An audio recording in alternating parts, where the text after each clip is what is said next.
والصلاة والسلام على رسول الله وعلى آله وصحبه ومن اتبع هداه.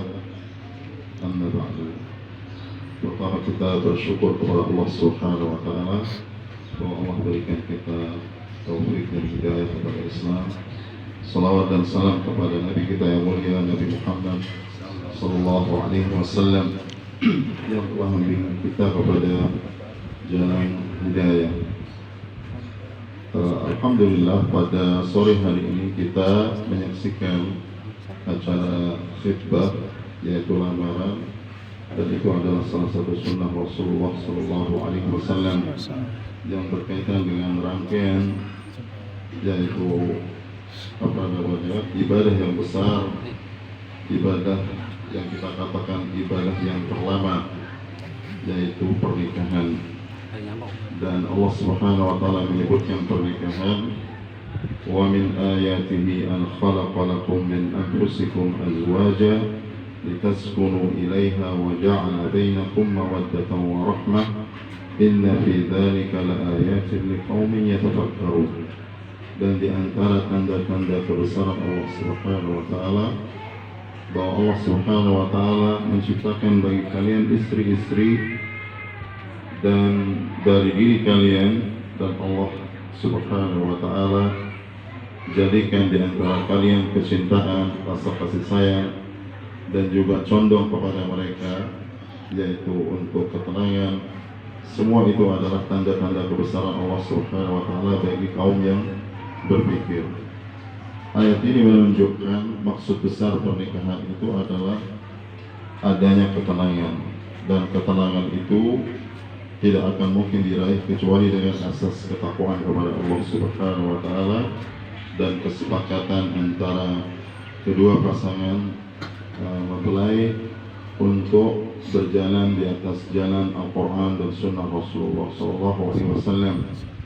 Karena Dia Allah Subhanahu wa taala yang Maha Kuasa menyatukan hati-hati di antara makhluknya dan menjadikan dia saling mencintai dan saling menyayangi. Allah Subhanahu wa taala berfirman, wa allafa baina qulubihim law anfaqta ma fil ardi jami'an ma allafta baina qulubihim walakin Allah allafa bainahum.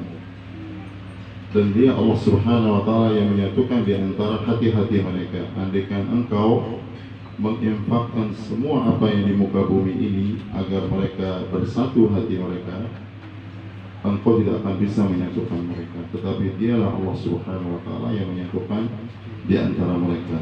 Maka semakin kita dekat kepada Allah Subhanahu wa taala, baik itu pihak mempelai laki-laki ataupun perempuan, maka akan semakin dekat dia kepada kecintaan, kebaikan, kebahagiaan di dalam rumah tangga.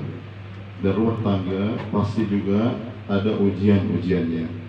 Jadikanlah ujian ini sebagai sesuatu yang membahagiakan. Karena tidak semua ujian itu adalah kesusahan, tidak semua ujian itu adalah azab, apalagi dari Allah. Bahkan boleh jadi ujian-ujian terutama di dalam rumah tangga itu adalah bukti kecintaan Allah Subhanahu wa taala kepada kita. Allah Subhanahu wa taala banyak menyebutkan di dalam Al-Quran, di antaranya wa nabluukum bisyarri wal khairi fitnah wa ilaina turja'un. Dan kami pasti akan menguji kalian dengan kebaikan dan keburukan, dan kalian pasti akan kami kembalikan kepada kami.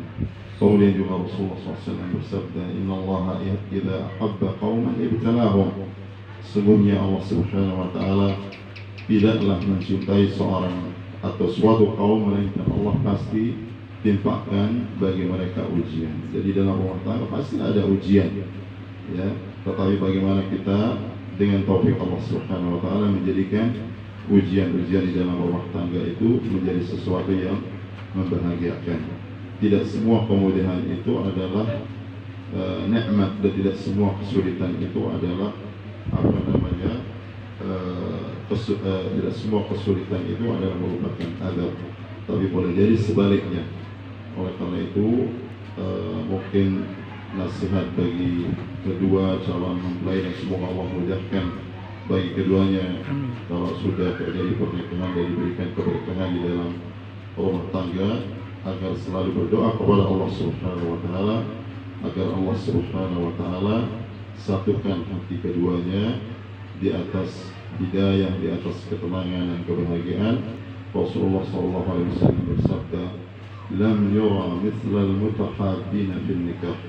Tidak ada didapatkan atau dilihat orang yang saling mencintai dengan kecintaan yang sejati seperti di dalam pernikahan. Itu mungkin yang bisa kami sampaikan. Semoga kedua ananda ini diberikan taufik oleh Allah Subhanahu wa taala kepada kebaikan, ketenangan, kebahagiaan dan keberkahan di dalam rumah tangga mereka nantinya, dan diberkahi dan diberikan keturunan yang saleh dan salihah. Demikian juga kepada kedua keluarga besar.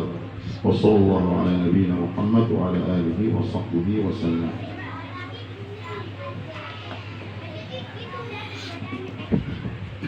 Anu karamul para